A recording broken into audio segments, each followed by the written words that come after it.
આનંદ police સ્ટેશને 2 વાર ગયા.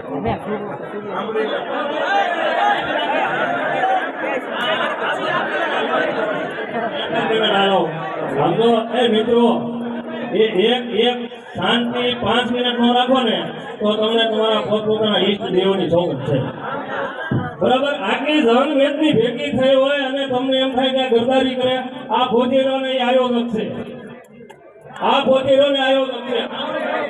મને 5 મિનિટ બોલી લેવા દીધો. જો આપણે થાનગઢ પોલીસની પાછે 6 જણા સહી કરીને આપી આવ્યા હતા કે જેથી અમે ડ્રો કરશું તેથી તમારે આવવાનું છે. એ પછી અમે એસપી સાહેબ પાસે ગયા છીએ. એના લખાણ પડ્યા છે કે અમારે ખાલી પોલીસ જોઈ છે એમ નહીં, બંદૂકદાર પોલીસ વાળા જોઈ છે. અમારે 1 નંબર આયોજન કરવું છે.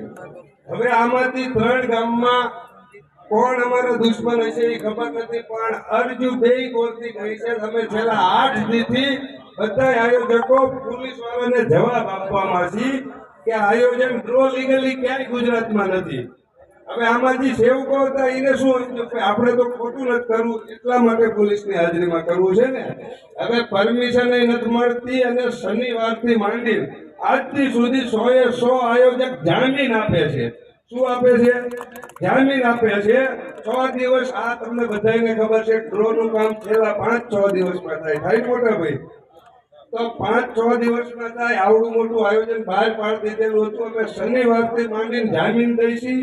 મારી ઓફિસે ફાઇલ પડી છે બધાની કે બધા 5-5 જગ્યાએ જામીન દેવા ગયા છે કે તમારો ડ્રો અનલીગલી કર્યો છે. હવે બીજી વસ્તુ કે આ 6 દિવસ દોડતા હતા તો 6 દિવસની અંદર હકીકત માણસને જેલમાં જવાનો પ્રેશર હોય એ શું કરે? એનો બચાવ કરે ને કે ભાઈ કેમ ડ્રો કરશું એમ. તો ડ્રોનું કામ છેલ્લા 6 દિવસથી હાવ ભગવાન ભરોસે ચાલે છે.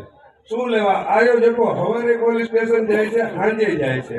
અને અમે એક વસ્તુ કહેવા તૈયાર છીએ કે વેબસાઇટનું આયોજન છે, જે ટિકિટ વેચાય છે વેબસાઇટ માટે દેખાડે છે કે ભાઈ આટલા પૈસા આવ્યા છે, આટલા પૈસા અહીં વપરાણા છે, જેને પૈસા દીધા છે એને કેમેરા સામે દીધા છે. આજની તારીખમાં 15 લાખ રૂપિયા દક્ષિણા દીધી છે. હવે આ 1.5 લાખ ટોકન, કોઈ 1.5 લાખ ટોકનનો ડ્રો જ નથી કર્યો તો અમે 6 દિવસથી મથી છીએ કે અમને કોઈક આ ટાઈમે 1.5 લાખ ટોકન બનાવી દો. હવે આજની તારીખમાં 7 જણાને ટોકન બનાવવાનું કામ આપેલું છે. આ કોઈ નાનો ડ્રો થાય એવો ડ્રો નથી. ઓલરેડી ટોકન હારવા 3 ગાડી ચાલુ છે.